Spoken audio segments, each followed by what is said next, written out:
And we are live. All right, I'll go ahead and call to order the regular City Council meeting for August 1st, 2022. Council Member Gardner will be leading us in invocation and pledge of allegiance.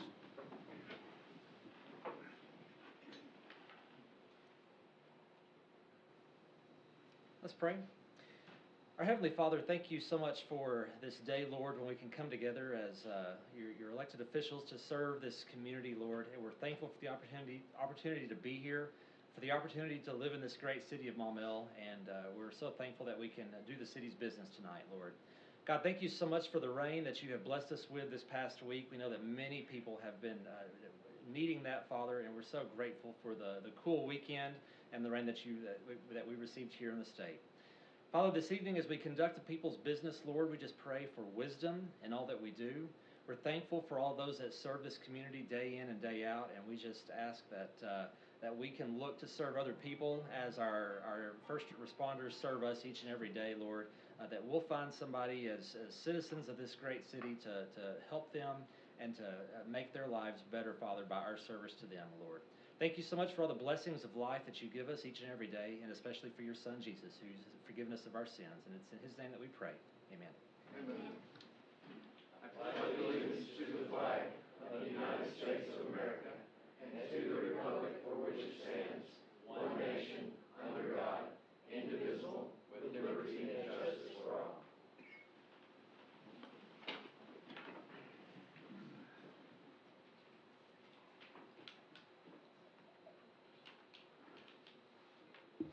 All right, the next order of business is special guests and announcements. The first item is the new fire chief introductions and swearing in.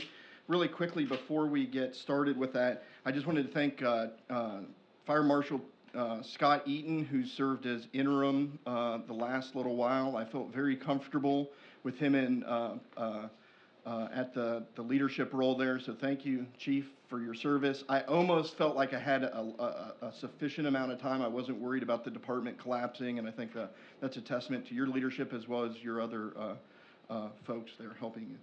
Before I introduce the fire chief, I want to talk a little bit about the fire selection process, the process that we went through. Y'all may recall that we came to you and requested some money to use a consulting firm to help with the selection of that process. We ended up hiring Emergency Services Consulting International to handle the recruitment. We worked specifically with Dr. Cassie Fields, who has 35 years experience specializing in employment law and helping public safety entities handle promotions as well as interviews and executive recruitment. We followed a pretty thorough process. At the very beginning, one of the things I knew that we wanted to do was talk with the existing fire department personnel to see what sort of chief they wanted there. So I met with all 5 division chiefs, that's 3 battalion chiefs, the training chief, the fire marshal, as well as representatives of the firefighters themselves to see what they were looking for in their next leader. With that, we worked with ESCI to promote the position. They actually promoted the position, and then all applications went to them, and they did the initial review of those applications. One of the things that was interesting is Dr. Fields noted that that Maumelle had some of the most exceptional applicants she's seen for a small jurisdiction. She thought it was a testament to the department and the potential that they have going forward. In all, they received 18 qualified applications and sent the top 14 candidates a questionnaire that had been customized working with some of the folks in the fire department to craft those questions in such a way that helps score and look for the qualities in the incoming chief that they were looking for. Based upon those answers, ESCI reviewed and they selected the top 5 candidates. The top 5 candidates moved on to a panel interview process that was conducted by Arkansas Fire Service veterans, including the director of the Arkansas Fire Training Academy was one of the members there. The panel scored the 5 candidates, and then I selected, and based on those scores, I interviewed the top 3 of those 5. The interviews were a full-day interview that consisted of an interview with me, a tour of Maumelle, lunch with the department heads without me, and a tour of the fire station. They got a chance to meet with the division chiefs that were there and talk with them, and then they got to meet with representatives of the firefighters themselves. Then after that, back up here to sort of conduct interview part 2, if you will, that was based on kind of their experience through the day and whether they felt like it was a department that they wanted. It was just as important for us to find the right person as it was for that person to think the department was a good fit for them. So at this point, I'd like to go ahead and announce our new fire chief as being Bo Buford. And so he's out there, but before we bring him up, I want to talk a little bit about what made him the most qualified. Chief Buford currently, or previously, served as the assistant chief for the North Little Rock Fire Department, where he has 29 years of service. He is a command sergeant major in the United States Army Reserve assigned to the 330th Medical Brigade. He holds a master's degree in public administration from Arkansas State University, a bachelor's degree from the University of Arkansas at Little Rock, and an associate degree from Central Baptist College. He's also a licensed paramedic. In the end, Chief Buford was the obvious choice that rose head and shoulders above the other applicants, and we had some good applicants. For example, in the panel interview, which was scored by other fire service professionals, Chief Buford scored 8% higher than the second place candidate, 21% higher than the third place candidate, 42% higher than the fourth, and 168% higher than the fifth best candidate. Following that full day interview, I had the opportunity to talk with folks that included department heads, that included firefighter representatives, it included representatives of the fire chiefs as well. Without a doubt, every single person that I talked to said, first of all, they'd be happy with any of the 3 applicants. They felt that any of those 3 that I interviewed and that they got to meet would be great fits, but unanimously, those that I spoke to thought Chief Buford was the obvious choice. So quite frankly, we're very lucky that we have you, and at this time, please join me in welcoming Chief Buford.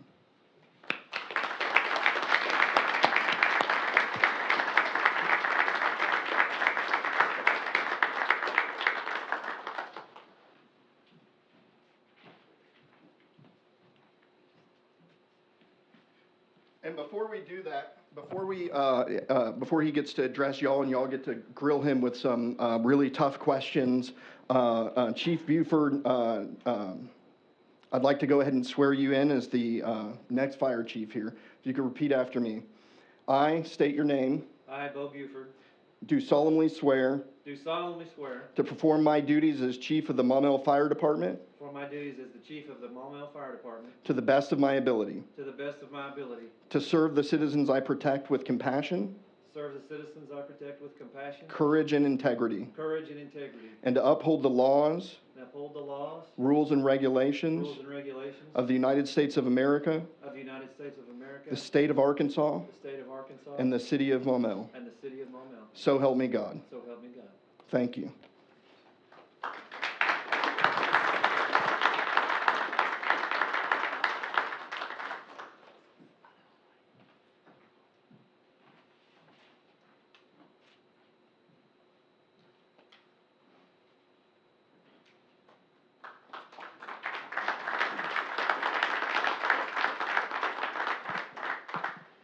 I just want to thank Mayor Norris for everything, the interview process. Everyone in Maumelle has been very, very gracious, excellent community. As someone who grew up in this area, I was very familiar with Maumelle, and there was only going to be, it had to be a special place for me to leave North Little Rock. If it wasn't a special place, I would not have even applied to be here. But as the mayor had said, for me to come, it was going to have to be a good fit for not just me, but I have my wife, Jennifer, and I have 5 children that also kind of weigh in the decision. And we didn't do it very smart. We have a 26-year-old all the way down to a 9-year-old. So maybe planning isn't the best as far as kid spacing. So, but I'm very excited to be here. I think the knowledge that I've gained from the U.S. Army and as the assistant chief in North Little Rock and as a inline firefighter at some of the busiest scenes and incidents in North Little Rock has prepared me for this moment. If anyone has... Thank you, Chief. Is there Any questions or discussion from the city council? Well, thank you, sir.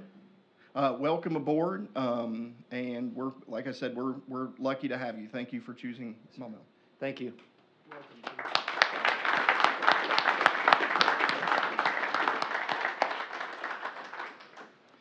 With that, the next item of business is, your family is of course welcome to stay, as is everyone, although we would not be offended if anyone decided to leave as well. So, with that, we'll move on to the second special guest, which is Entergy. We have some, as you all know, we had some power outages recently, and in discussions with our representatives, I invited them to come out and kind of talk about that briefly.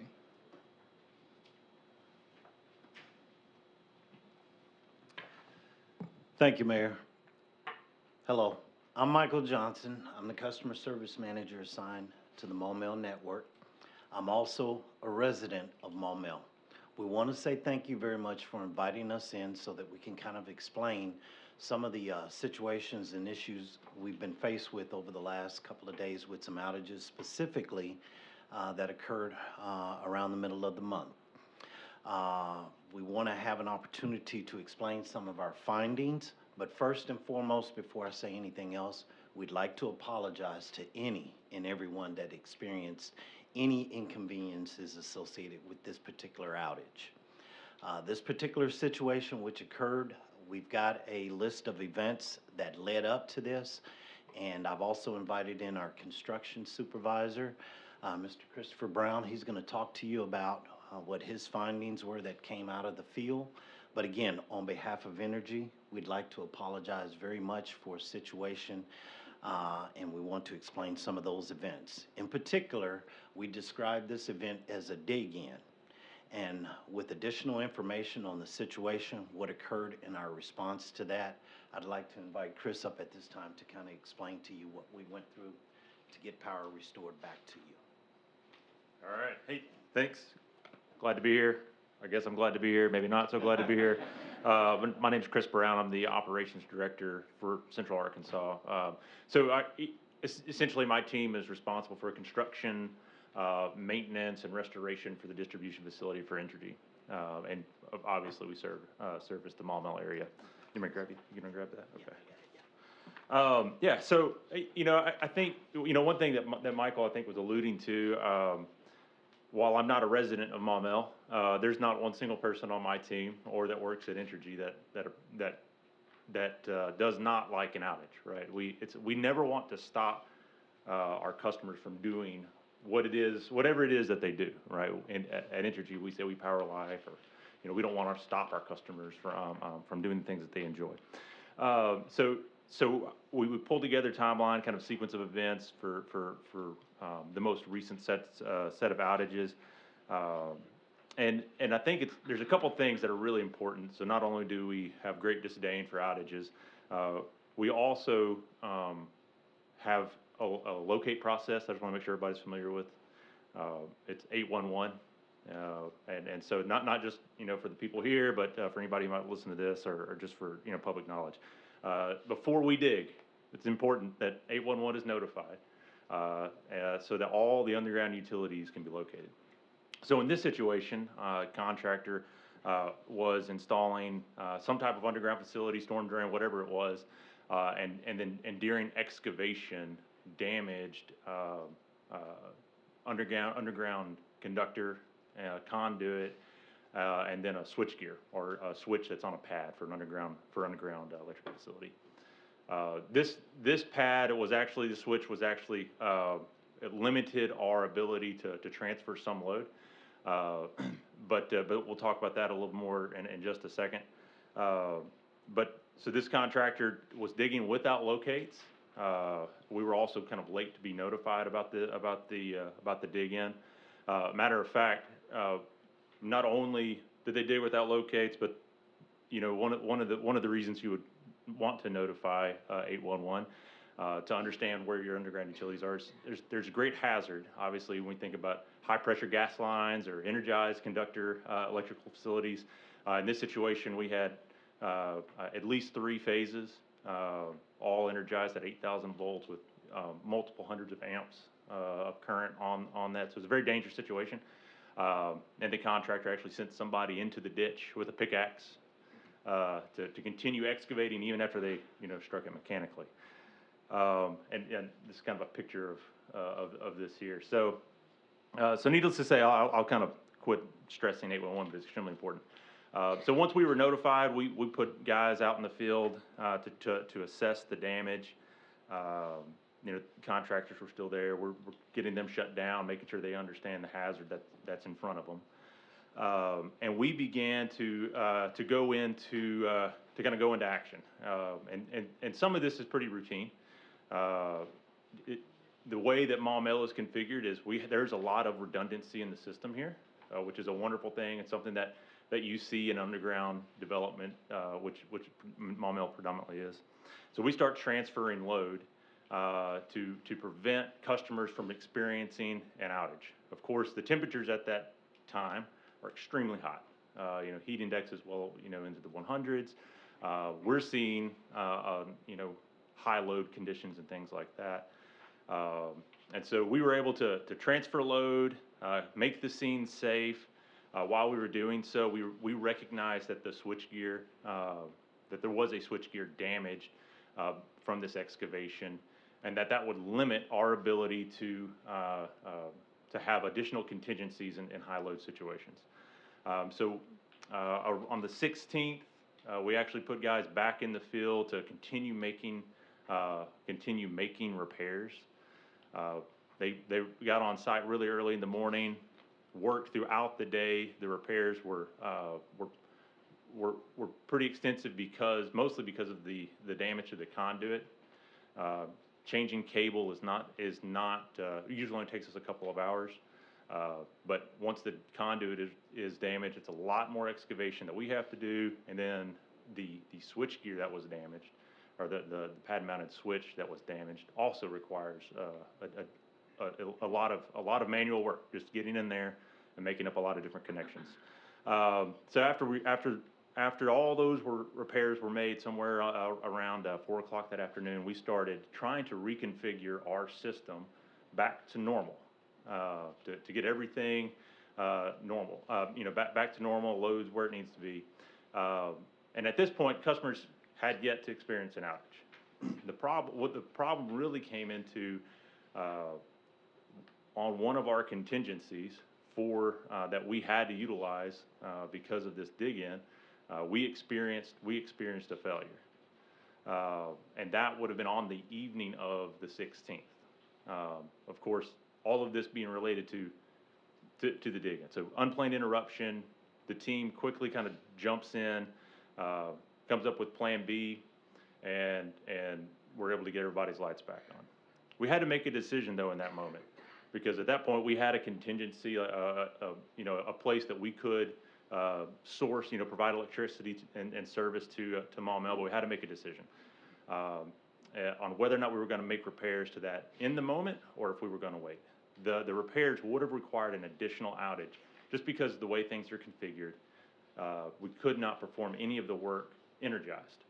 And so to make it safe for the men and women who are doing the work, we would have to take another outage. So using the best information we had, we made the decision to put it into a space where we could not only plan it with our customers, and make sure we're notifying and giving everybody kind of a heads up. We also wanted to wait till, frankly, it was just cooler. We do not like inconveniencing our customers at all. So we made that decision the evening of the 16th, and all the contingencies that we had in place were, based off our models and our predictions. Hey, we were not going to have any problems. And then Tuesday night of the 19th, or Tuesday afternoon of the 19th, we had another device actually go into essentially like an overload configuration, and just very similar to like a breaker in your house. Whenever it's overloaded, it's going to open up to protect the system, and that's what happened.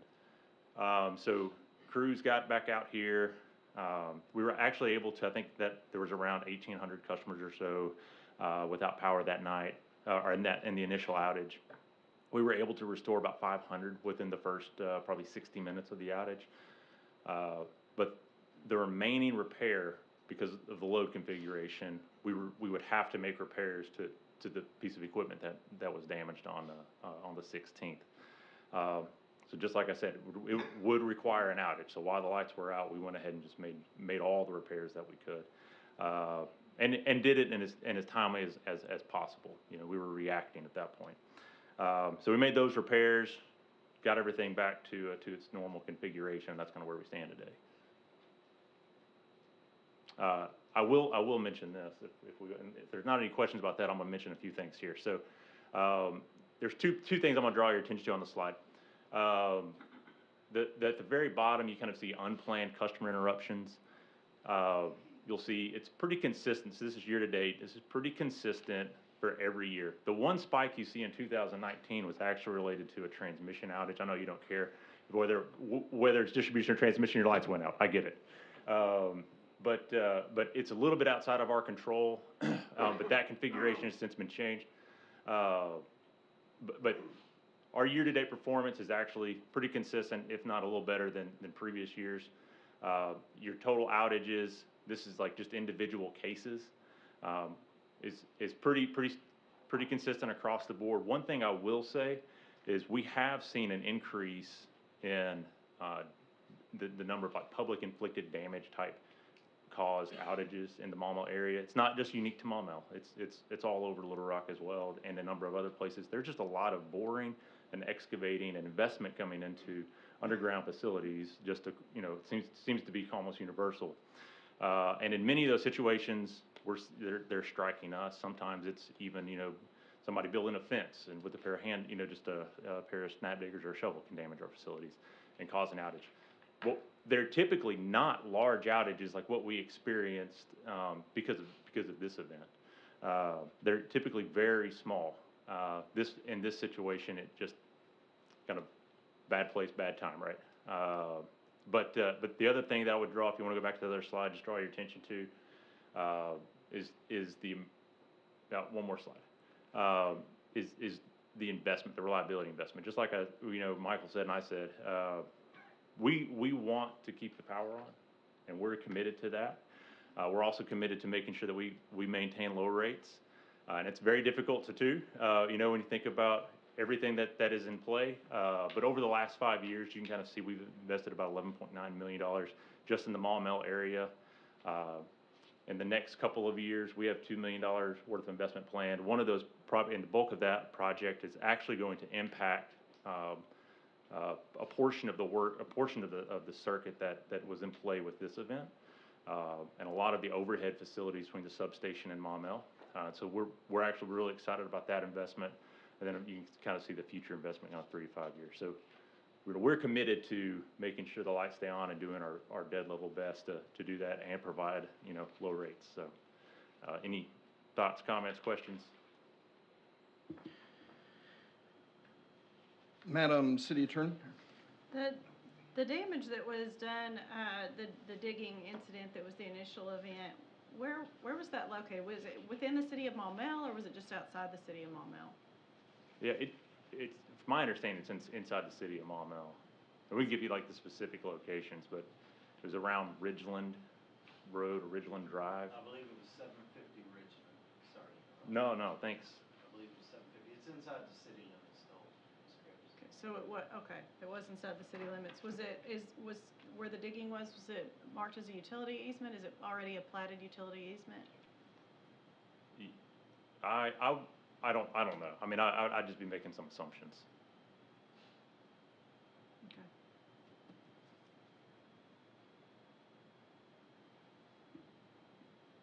That's all from me. Sorry. Councilmember Saunders? Thank you, Mayor. Just curious. If you could bring your mic down, sir. Oh. Thank you. Yeah, just a curious question. You mentioned you were talking about reliability investments in Maumelle, and you mentioned that we have about $2 million, or you have about $2 million planned investment in Maumelle. That's in the coming 2 years. Do you even foresee that we're going to have downtime during those reinvestment periods? Yeah. I'm talking about because of the work that you're doing. Are you gonna have to take down sections and?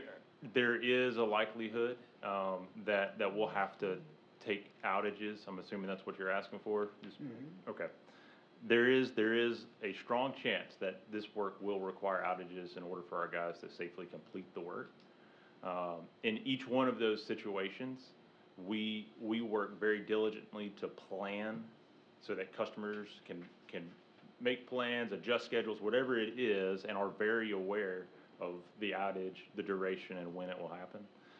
And so if an outage is needed, we'll absolutely take every step we can to ensure customers are informed, and it's the shortest duration outage possible. Okay, well, you've already answered my second question. As long as we know ahead of time, we can Yeah, prepare. So. absolutely, sure. Okay, that's all I have. Thank you. Councilmember Mosley? Yeah, I was looking at the pictures. Is this, were you at the site, was it somebody's backyard? Or where, I mean, it looks like a wooded area next to a subdivision or something like that. But Go for it. Sorry, sir. It is actually, what you're looking at is the fence line for the existing subdivision on the opposite side. On this side of the fence line is where all of these new lots are gonna be developed. But, there's a little dirt road that's on the top right side of this picture that you're looking at that leads in from the street.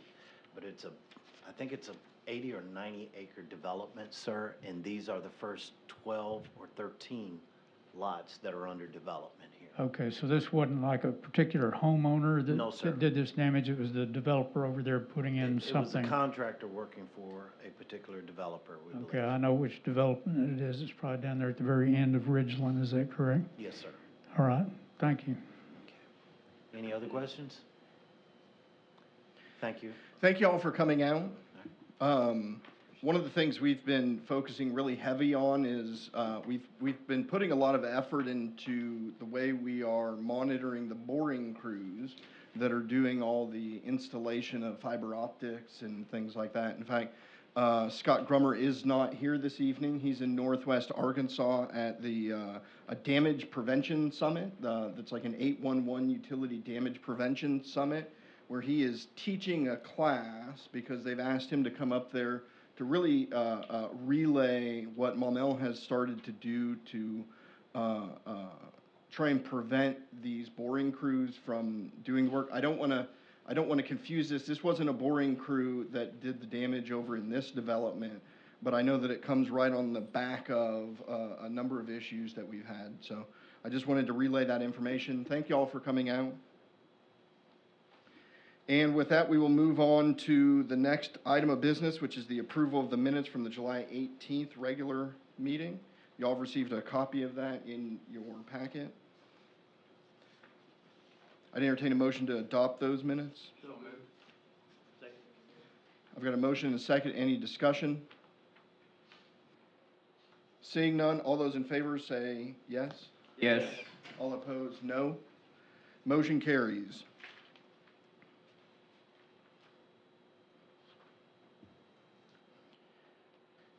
All right, I don't have any public comment cards, so we will move on to the Planning Commission report. Councilmember Holt had the privilege of attending that. Sir? Thank you, Mr. Mayor. The meeting was held on July the 28th. Both the subcommittee and the regular meeting lasted approximately 2 hours, and all commissioners were present. There are 6 items on the agenda. It's pretty extensive, so I ask if you bear with me as I list them out. The first item was in Stone Canyon addition rezoning. Item A, request a waiver, request for hearing. Item B, proposed amendment to the master land use map. Item C, proposed amendment for the master zoning map. Item 2, Cypress Bend revised development plan at 9,000 White Oak Crossing. Item A, proposed preliminary development plan. Item B, preliminaries plat. Item 3, Haley Heights subdivision at 401 Commercial Drive. Proposed preliminary plat. Item 4, Highly Heights, Lot 3, site review.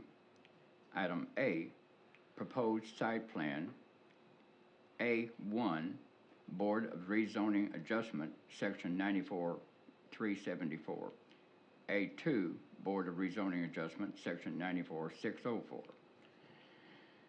Item B, proposed landscape plan. Item 5, Trivictus replat at 305 Murphy Drive. Item A, proposed preliminary plat. Item 6, Trivictus replat. Item A, proposed amendment to master land use plan, and proposed item B, proposed amendment to master rezoning plan. So that concludes the meeting. They all passed, and with a recommendation to do pass to City Council. Thank you, Mr. Mayor. Thank you, sir. With that, we will move on to a procedural motion. At this time, I'd entertain a motion to have all ordinances and resolutions read by title only. So moved. Second. I've got a motion and a second. Any discussion on that motion? Seeing none, all those in favor say yes. Yes. All opposed, no. Motion carries. We will move on to the first item of unfinished business, which is the second reading of ordinance 1070, enacting supplemental provisions of the code. Madam City Clerk, if you could please read that by title only. An ordinance of the City Council of the City of Maumelle, County of Pulaski, State of Arkansas, an ordinance to be entitled Ordinance Number 1070, an ordinance adopting and enacting supplemental provisions of the City Code for the City of Maumelle, Arkansas, providing for the repeal of certain ordinances not including therein, providing for the manner of amending such code, and providing when such code and this ordinance shall become effective. Thank you. This is on second reading. If there's no discussion, it'll be on third reading at the next City Council meeting. All right, that concludes the unfinished business. With that, we'll move on to new business. But there is none, so we'll move on to mayor's comments. The first item that I wanted to bring up in the council packet is an update about the Maumelle Boulevard widening update. There were a number of questions that folks, that y'all have asked us to get in touch with RDOT. This is regarding that half-cent sales tax extension that the state did. I guess when they were out here promoting, when RDOT was promoting the sales tax initiative, one of the things that they had talked about was the widening of Maumelle Boulevard from Counts Massey to I-430. There's a little spreadsheet in the packet that put that project in their top tier. So they had 3 categories. The first category is anticipated within the next 10 years, a category for projects they thought would come about in 10 to 20 years, and then several projects that they felt were beyond the 20-year time frame. This came in as within the next 10 years. Interestingly, and we haven't been able to figure out why, they list this job type as operational improvements. And you'll notice some of these items are listed as major widening. This project is a operational improvement. So we don't quite know what that is. That said, it's coming with an estimated $20 million price tag. So whatever those operational improvements are anticipated to cost approximately $20 million. So the few of you had asked for that update, and I was providing that. I'd also like to announce that following the resignation of the former MEMS board liaison for the city of Maumelle, I have appointed Sam Williams to serve in that role. As you all know, Sam Williams is our retired chief of police, and I could think of no better way to use him than to put him back in the realm of representing Maumelle in the arena of public safety. So with that, that concludes mayor's comments. Are there any council member comments? Councilmember Mosley? Yes, sir. The 20 million, would that, I can't tell how much would happen with that, but it almost sounds like that would cover the cost of widening that. Do you suppose? Is that? This came to us through MetroPlan, who had no additional information about these projects or why, for instance, I went up and spoke to him about why it was called, it was designated operational improvements as opposed to major widening. We didn't have any information on that. This sort of spreadsheet, this sort of list of anticipated projects coming down the line is extremely atypical for the way that RDOT has operated in the past. That said, they released this to MetroPlan. MetroPlan got authority to, a permission to pass that out, and so I'm passing it to you. I have no clue if 20 million gets you a road widening from Counts Massey to I-430, or if they're trying to do that on both ways, or how they're going about that. Okay, well, keep us apprised as you. As I learn stuff, I will pass it on. Okay, I've got some other things. If somebody else has some comments, go ahead, but. You go ahead, sir.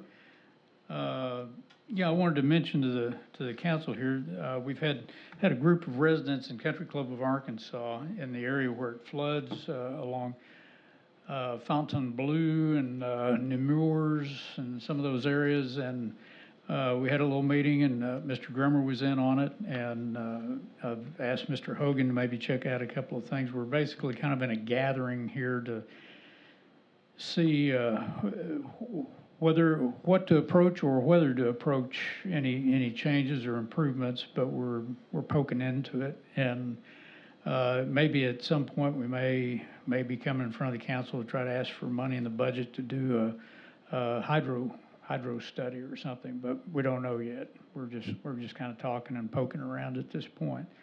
So, but they come very close to getting water in their houses during a very major rain. One gentleman said it came within 2 inches of getting in his house. So, no flooding yet, but darn close over there. So I just wanted to kind of throw that out, so it won't be a surprise if we come around again at some point. I was going to ask the mayor, I've read that article in the back, and I actually read it in the magazine, and it's kind of an interesting article. I don't know if you are trying to push one way or the other on that, or just we're throwing it out for people to kind of see what being promoted at these levels. So the article, there was in the City and Town an article called Deregulation Idea, Whose Time Has Come. It talks about an issue that may or may not be coming to the council in one form or another here soon, and that is the idea of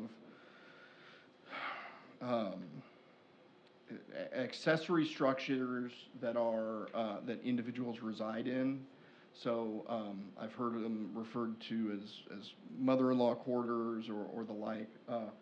We have some issues going on in code enforcement where something like this is going on and trying to sort things out. Anyways, I saw this article and we're dealing with some issues in code enforcement. It seemed like a perfect time to just throw it in the council packet so that if and when something comes to the council on that issue, you've at least seen something recently. Okay, appreciate it. Yeah, I noticed there were two things being promoted, and that was, garage apartments are not a big deal as far as I'm concerned, but as far as allowing for some deregulation to where, say, in a single-family housing addition or something, to be able to come in and tear down a house and put up a triplex or something like that, I would certainly not be in favor of that, and I think the residents would storm the fort here if we allowed something like that. But anyway, thank you for that, and I wish the new police chief well. We look forward to having you here and getting to know you and all that good stuff. I think everybody agrees with that, and we wish you very well and hope you stay here a long time. So thank you for that. Has anything been put forth on the Keith Richardson property that he bought there next to Kroger as far as apartments? Can you give us any advance? I'm unaware of anything that has been submitted anytime soon. There were some early discussions, I think well before they bought that property, where they were proposing mixed-use development in that area. We didn't have anything submitted. The drawings or renderings that we had at that time were nothing that would remotely in my opinion, fit in that area. And I think we had that conversation, and then I was a little bit surprised that that property ended up being purchased. Unless anything's been submitted to planning in the last week or two that I'm unaware of, we don't have anything, nor have we had any communication since that point, which was 6 months, a year ago. Okay. I'm not aware of any political activity on that or anything, and I'm sure they wouldn't be contacting me anyway, but, anyway, I think that's all I've got. Thank you. Ms. Watkins was asking, can she drive the other direction on that asphalt road down there? She thinks she can only go one way, and so she's been driving into high water and stuff. It is one way, so you can drive down the paved portion. What is happening is where that, in the unpaved portion, there's some storm drains there, but because they're below the curb, what happens is if you go look, there's a secondary makeshift drainage for that. So all the water that would normally be going out of a big storm drain is funneling out of a several-inch pipe that actually goes underneath the concrete. And so they're trying to do their best to keep those clear, but if there's a heavy rain and some debris clogs that, it'll fill up that road to the concrete and then go into the storm drain. Okay. So dealing with that flooding, it's something that we're trying to keep an eye on. Thankfully, it's been pretty dry for the last little while. Yeah, she related some experiences, and I said I'm not gonna make a recommendation, but I wouldn't drive through that water. She's been driving through some muddy water to get out, so. There are a number of folks that drive the wrong way down the one way. Yeah. I would never recommend that. We do think it's a public safety issue. Okay. So. Okay. All right, that's all I got. Thank you. Thank you, sir. Councilmember Holt? Thank you, Mr. Mayor. I have a constituent who is a younger senior citizen than I am. Everybody's younger senior than I am. He has made a suggestion that especially during a power outage like we've just had, his power outage was out for about 12 hours, and he said his home got extremely hot. So he was wondering if the council would consider at some point the use of our senior citizen center being open during such events like that, whether it's a storm or power outage or whatever, if that could be worked. So I told him I would introduce it to the council for their consideration. He also made the recommendation that in the event for something like this to happen unexpectedly, that the mayor's office should be notified at once so that the mayor could take whatever actions that would be necessary and not be notified until quite some time later. So I told him I would report both recommendations. Thank you, Mr. Mayor. Thank you, sir. Councilmember Tierney? Yes, going back to Counts Massey, any idea when North Little Rock will continue and on with the repairs we've started and finish their section of the road? No. Okay. I'm unaware of any pending plans for them to do so. You're talking about on Crystal Hill? Correct. Yes.